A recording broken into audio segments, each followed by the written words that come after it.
এইটার প্রসেস করার দায়িত্বটা কার, মানে কারা করবে? পুলিশের তরফ থেকে তো করার কথা। এটা স্টেট গভর্নমেন্টই করবে, and police is also a part. দেখুন, সেন্ট্রাল গভর্নমেন্ট যে কোনো জিনিস যখন ইমপ্লিমেন্ট করে তো স্টেটের কাছে চিঠি পাঠায় যে তোমরা তোমাদের যা যা ডিউ ডিলিজেন্স করে পাঠাও, যে প্রোফর্মা বা ফরম্যাটে পাঠানোর কথা। অবশ্যই পুলিশ ডিপার্টমেন্ট থেকেই চিঠি আসার পরে সেটা ইনিশিয়েটেড হবে। কিন্তু সেটা হচ্ছে না কেন, মানে টাকা আসছে যেখানে সেটা। দেখুন, প্রথমে আমি একটা কথা বললাম যে লাস্ট 3 বছরে কত কত টাকা ফিরে গেছে, আপনাদের সেই ডেটাটা বললাম। তারপরে ওই যেটা লাস্ট বক্তব্য ছিল আমার, যে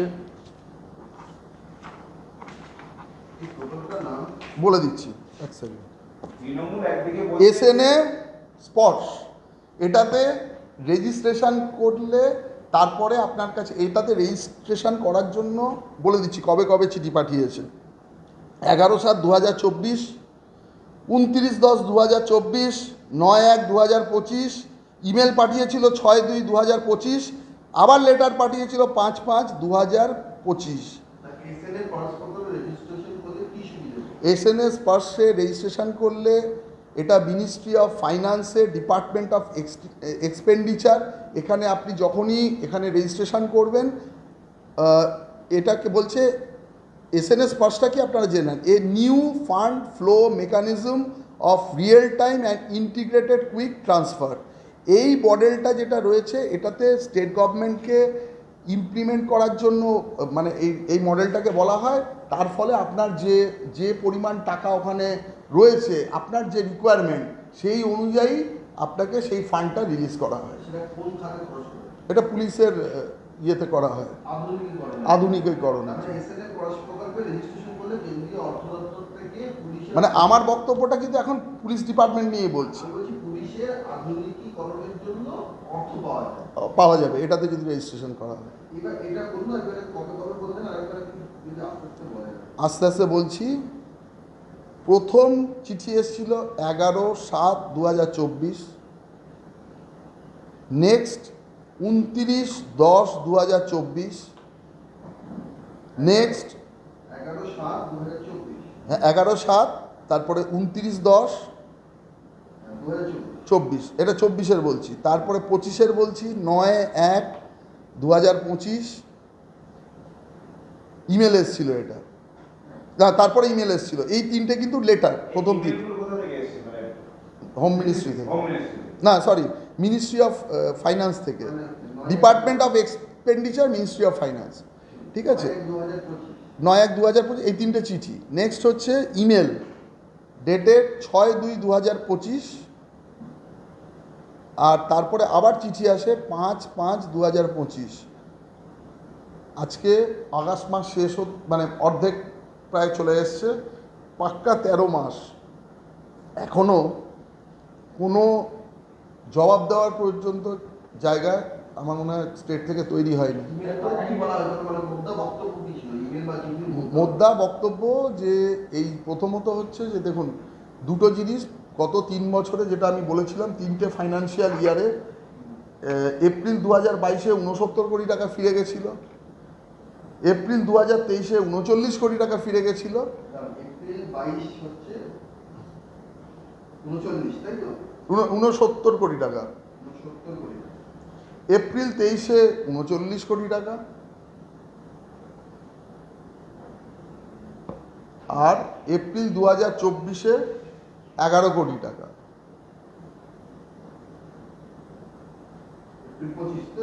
না, 24, 22, 23, 24 তিনটে আমি বললাম।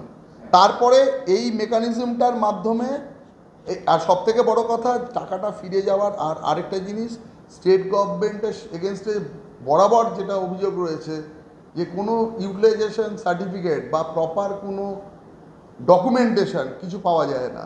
না, আমাদের প্রশ্নতে দেখা যাচ্ছে যে অন্যান্য অনেক স্টেটেই যে টাকা গেছিল ওই এএসইউএমপি থেকে মডার্নাইজেশনের জন্য, তার থেকে উদ্বৃত্ত থেকে যাচ্ছে। এই ক্ষেত্রেও কি তাই, নাকি এই রাজ্য সরকার মানে যে টাকাটা এসছে গোটাটাই ইউজ করে, মানে ম্যাক্সিমামটা ইউজ করেনি? আর তার একটা কোটা রয়েছে, কোটা হতে হতে একটা সময় দেখা যায় যে আপনার প্রত্যেক বছর আপনার যতটা আপনার টাকা ফিরে যাবে সেই অনুযায়ী কিন্তু পরের বছর কাটলমেন্ট হয়। তো এইটা হতে হতে এই বছর এখনো অবধি কোনো অ্যালটমেন্ট পাঠানো যায়নি। যেহেতু এই ব্যাপারে কোনো রেজিস্ট্রেশন হয়নি। মানে এটা কি কোথাও অনীহা করার ক্ষেত্রে যেহেতু কেন্দ্রীয় প্রকল্প নাকি মানে কি বিষয়টা দেখুন ম্যাক্সিমাম তো আমি জানি না, হয়তো বাংলাদেশ থেকে নোট ছাপার মেশিন এখানে নিয়ে আসা হয়েছে, তা কি আমি মানে আমি ফাইন্যান্সের লোক নই, এত ভালো করে বলতে পারবো না। টাকাটা তো দেখুন স্টেট আর সেন্ট্রালের একটা রেশিও থাকে প্রত্যেকটা স্কিমে। যে কোনো স্কিমে মডার্নাইজ করার জন্য বা প্রত্যেকটা জায়গাতে যেটা আমাদের স্টেট অ্যান্ড সেন্ট্রালের দুটো স্কিমের মধ্যে একটা মানে সামঞ্জস্য রেখে কাজ করা হয়। দুঃখের ব্যাপার হচ্ছে যে যেমন এই যে আমাদের এখানে স্বাস্থ্য বলুন বা এরকম অনেক স্কিম আছে যেখানে সেন্ট্রাল গভর্নমেন্টের কোনো ফান্ড আমরা ইউজ করব না বলে স্টেট গভর্নমেন্ট ডিক্লেয়ার করেছে। তো আলটিমেটলি আমরা কাকে কষ্ট দিচ্ছি? মানুষকে কষ্ট দিচ্ছি। তো সেই জায়গায় দাঁড়িয়ে আজকে পুলিশ ডিপার্টমেন্ট যদি মডার্নাইজড হতো, পুলিশ ডিপার্টমেন্টের আজকে এত ভঙ্গুর অবস্থা, আজকে যদি এইখানে যদি না করুক কোনো বড় ঘটনা ঘটে, কে তার রেসপন্সিবিলিটি নেবে? এবং আধুনিক পুলিশ আধুনিকীকরণের জন্য যা যা ব্যবস্থাপনা,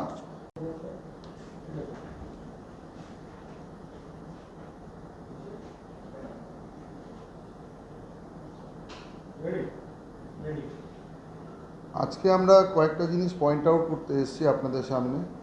এর মধ্যে একটা মেন বিষয় হচ্ছে যেটা ল অ্যান্ড অর্ডার, যেটা state subject, modernization of police.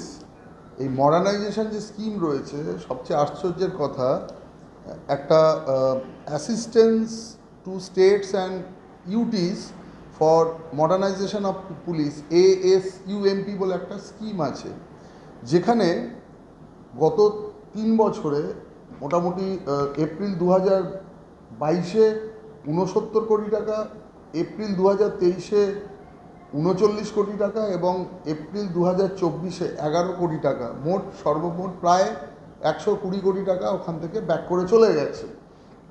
তো মোটামুটি আমরা যদি ফাইন্যান্সিয়াল ইয়ার অনুযায়ী ক্যালকুলেশনটা বললাম, আর এই যে ব্যাক করে যাওয়ার মেন কারণ হচ্ছে যে ইউসি না দিতে পারা এবং নন কমপ্লায়েন্স, যে ফান্ডের অ্যালোকেশনের যে শর্ত ছিল সেই ব্যাপারটাতে গভর্নমেন্ট ফেল করে।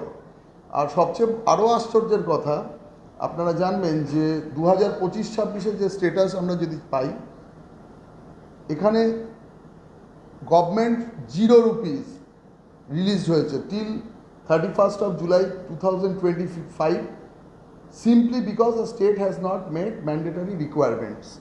তো আজকে আপনারা দেখবেন দিকে দিকে যখন পুলিশ আক্রান্ত হচ্ছে, ল অ্যান্ড অর্ডার জানেন যে এই রাজ্যে পুরো বিপর্যস্ত, এবং বিভিন্ন থানায় যে ইনফ্রাস্ট্রাকচার রয়েছে, একমাত্র সিভিক ভলেন্টিয়ার যারা তৃণমূলের নিজস্ব ক্যাডার, এই ছাড়া আর অন্য কোথাও কিন্তু পুলিশের প্রেজেন্স দেখতে পাবেন না।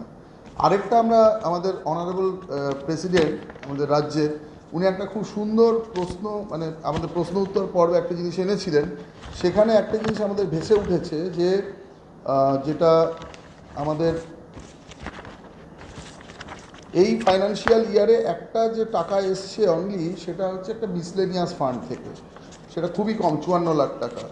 আর SNS পার্স বলে একটা মডেল তৈরি হয়েছে, যেখানে যদি আপনি ওখানে রেজিস্ট্রেশন না করেন তাহলে কিন্তু কোনো টাকা পাবেন না। এই মানে inspite of several reminders from the central government either through post or through mail, আজ পর্যন্ত স্টেট গভর্নমেন্ট এখানে কোনো রেজিস্ট্রেশন করেনি। তার ফলস্বরূপ কোনো টাকা কিন্তু এরা পায়নি। আবার আপনাদের বলেছি যে যেহেতু মডার্নাইজেশন, আজকে আপনারা যদি বিভিন্ন অন্যান্য স্টেটে চলে যান, বিশেষ করে মহারাষ্ট্র, এদিকে আমাদের ইভেন কি তেলেঙ্গানা, আন্ধ্রা, কর্ণাটকা, গুজরাট, প্রত্যেকটা মহানগর বলুন, সেখানে পুলিশের রিয়াকশন টাইম কিন্তু খুব কম। প্রত্যেকটা পুলিশের যে ভেহিকেল আছে যেটা মুভমেন্ট করে শহরের মধ্যে, তার রিয়াকশন পিরিয়ড মাত্র 5 minute, including Delhi and other মানে অ্যাডজাসেন্ট প্লেসেস, চণ্ডীগড় এক্সেট্রা। তো সেই জায়গায় আপনারা যখন যদি আমি এক্সাম্পল বলছি, যদি আপনি গুরগাঁওতে চলে যান, পুলিশের যে কোনো ঘটনা ঘটলে reaction period is only 5 minutes. তার মধ্যে আপনি যে কোনো না পুলিশ ভেহিকেল দেখতে পাবেন। যেমন হায়দ্রাবাদ শহরে আমি বলতে পারি 120টা পুরো ভেহিকেল কিন্তু কাভার করে with all modern equipments and gadgets. তো সেই জায়গায় দাঁড়িয়ে আমি আমাদের গ্রাম বাংলা তো ছেড়েই দিচ্ছি, শহরাঞ্চলেও যে যে জায়গায় রয়েছে সেখানে আপনারা দেখছেন দিনের পর দিন খুন, ধর্ষণ এবং অন্যান্য জিনিস কিন্তু ক্রমশ বেড়ে যাচ্ছে। এবং সবথেকে বড় কথা যে এই যে 119 কোটি টাকা যেটা গত 3 বছরে নিতে পারিনি আমরা, এখানে বিভিন্ন দেখুন স্টেট গভর্নমেন্টকে সেন্ট্রাল গভর্নমেন্ট অ্যাসিস্ট করার জন্য বিভিন্ন স্কিমে কিন্তু টাকা পাঠায়, সেটার কথা আমরা কিন্তু পাবলিকের কাছে বিভিন্ন সময় পৌঁছাবার চেষ্টা করি। হয়তো আমাদের জেনারেল যারা পাবলিক রয়েছে তারা জানতেও পারেন না। কিন্তু সবথেকে এটা আশ্চর্যের কথা, আমরা আমাদের যারা পুলিশের মানে অফিসার বা অধস্তন কর্মচারী এদের জন্য বলতে পারি যে আপনাদের মডার্নাইজেশনের জন্য যা যা ব্যবস্থাপনা প্রয়োজন এবং নাগরিকদের সুরক্ষার জন্য, দেখুন পুলিশ ফোর্স এমনিতেই খুব কম আছে, দিনে দিনে যারা অবসর করছেন তাদের জায়গায় কিন্তু সিভিক ভলেন্টিয়ারকে দিয়ে ভরিয়ে ফেলা হয়েছে, যারা কোনোভাবে প্রশিক্ষিত নয়। একটা পুলিশের যা যোগ্যতা থাকা উচিত বা যে যোগ্যতা মান দিয়ে তার বিচার হওয়া উচিত সেটা হচ্ছে না বিভিন্ন র্যাঙ্কে।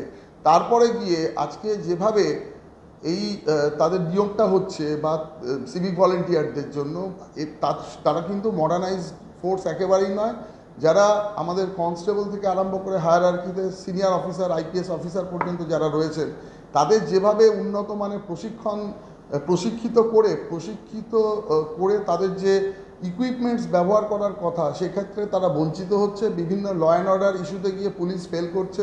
তার প্রধান কারণ হচ্ছে যে শাসক দল, এটা বলতে পারেন আমি জানি না এটা জেদের বশে বলবো না অজ্ঞানতার জন্য বলবো না মূর্খতার জন্য, তো যারা এই পুলিশ প্রশাসনকে চালাচ্ছেন তারা এই সমস্ত টাকা নিতে সামান্য যে কাগজপত্রগুলো তৈরি করে দেওয়ার কথা এবং যেভাবে প্রসিডিওর ফলো করার কথা সেটা কিন্তু করছে না। ফলে সাধারণ মানুষ সেই সুবিধা থেকে বঞ্চিত হচ্ছে এবং যারা পুলিশ আধিকারিক এবং অধস্তন কর্মচারী তারাও কিন্তু বঞ্চিত হচ্ছেন। মানে এটা কিন্তু একদিক থেকে দেখতে গেলে যেমন মানে ঘটবে না, যতদিন সমাজে সোসাইটি থাকবে ততদিন ঘটনা ঘটবে, ততদিন নেগেটিভ আর পজিটিভের লড়াই থাকবে। কিন্তু সবসময় পজিটিভ নেগেটিভেরও ওভারকাম তখনই করতে পারে সে যদি নিজেকে সময়ের সাথে সাথে আপগ্রেড করতে পারে। কারণ আতঙ্কবাদী বা বলুন বা অন্যান্য যে যারা সংস্থা বলুন তারাও নিজেদের আপগ্রেড করে।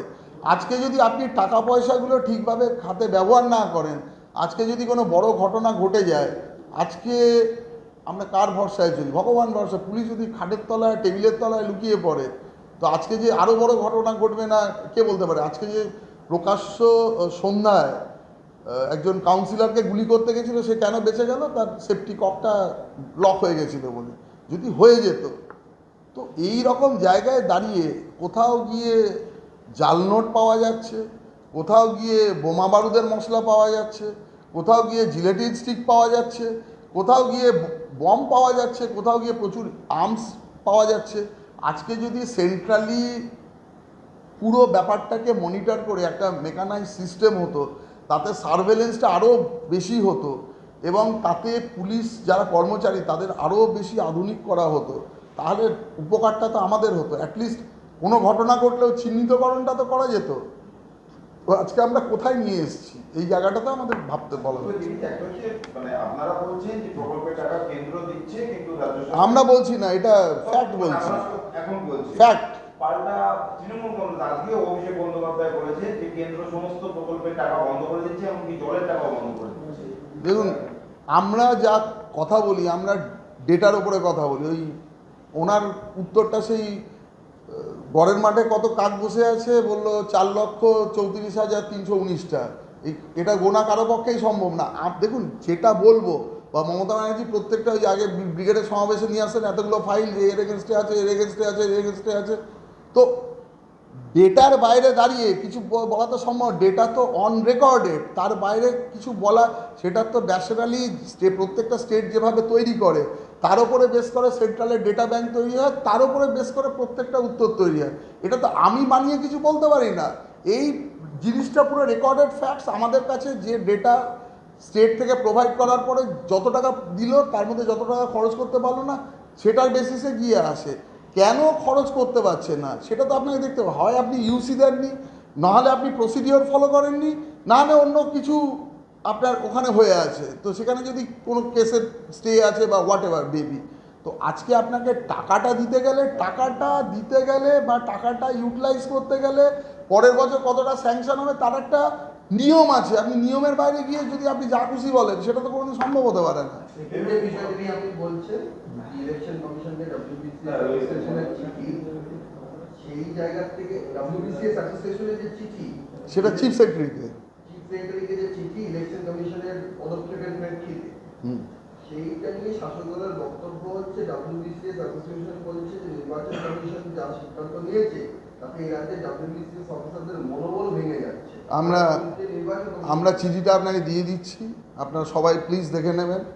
তারা একদিকে বলছেন যে আমরা কনস্টিটিউশনকে মানি, আপহেল্ড করি, লজ অফ দ্য ল্যান্ডকে আপহেল্ড করি এবং সঙ্গে সমস্ত আইনের প্রতিবিধান মেনে কাজ করব। আইনের প্রতিবিধান মেনে যদি কেউ কোনো ভুল ব্যক্তির নাম, যেটা দেখুন ভুল আমি বলবো না, মানে ইচ্ছাকৃত ভুল আর মানুষের ভুলটা অবশ্যই তার ক্ষমা প্রার্থনা করা যায়, কিন্তু আপনি দেশের নিরাপত্তাকে বিঘ্নিত করে, দেশের সার্বভৌমত্বকে বিঘ্নিত করে বিদেশি দেশের নাগরিক যে এখানকার ভোটার লিস্টে তোলার যোগ্য নয়, এখানে কনস্টিটিউশন বা প্রত্যেকটা নাগরিকত্বের প্রত্যেকটা বিধান আছে, সেটাকে যখন আপনি ভায়োলেট করে করবেন, তার জন্য কিন্তু স্পেসিফিক ইলেকশন কমিশনের যে আইন আছে তাতে আপনার জন্য সাজার ব্যবস্থা আছে। তাহলে যে ব্যবস্থা ইলেকশন কমিশন করেছেন সেটা কি আইনের বাইরে গিয়ে করছেন? আর যে জিনিস নিয়ে যে তৃণমূল কংগ্রেস বলছে, এর সবথেকে বড় সমালোচক মনে হয় যে মানে এই বক্তব্যের উদ্যোক্তা মমতা ব্যানার্জি নিজে ছিলেন। উনি একসময় পার্লামেন্টে এটা নিয়ে যথেষ্ট উনি আক্রমণাত্মক ছিলেন, সঠিক কথাই বলেছিলেন, এটা আমরা কখনোই বলবো না উনি বেঠিক কথাই বলেছিলেন যে কোনো বাইরের নাগরিক আমাদের ভোটার হতে পারে না। তখন উনি বিরোধী ছিলেন, উনি বলেছিলেন সিপিএম এইভাবে দিনের পর দিন বাংলাদেশ থেকে লোক ঢুকে ইয়ে করছে, একটা স্বচ্ছই ভোটার লিস্টের দাবি করেছিলেন। আজকে যখন সেটা হতে চলেছে, তার আগেই যখন পুরো প্রসিডিওরটাকে রেডি করছে, তখন উনি সেটাকেই ডিফাই করছেন যে একটা নামও কাটতে দেবো না। আরে প্রত্যেকবারে কিছু অন্তত এত, যেখানে 7,73,00,000 ভোটার আছে, আমরা ডেটা দিয়ে দেখিয়ে দিয়েছি তার মধ্যে কত লোক মৃত আছে এবং কত ডুপ্লিকেট ভোটার আছে। আপনি ছেড়ে দিন বাকিগুলো, তাহলে এই লোকগুলোরও নাম কাটা যাবে না? কি করে উনি বলতে পারেন যে আমরা কারো নাম কাটতে দেবো না? এটা হতে পারে নাকি? মানে সংবিধানের মধ্যে যদি আমি থাকি, আমাকে সংবিধানকে মানতেই হবে। দেশের মধ্যে থাকলে দেশের আইনকে মানতে হবে। আমি বলে দেওয়া হয় মুখ্যমন্ত্রী আমি কাউকে মানি না, তাহলে হয় ওনাকে দেশের বাইরে চলে যেতে হবে, নাহলে নতুন একটা দেশ তৈরি করতে হবে। তো সেই জায়গায় দাঁড়িয়ে সংবিধানকে মানি না, এটা আমার মনে হয় কোনোভাবেই বলা যায় না। মানে এর মনে হয় এর অনেক সুদূর প্রসারী প্রভাব আসতে পারে।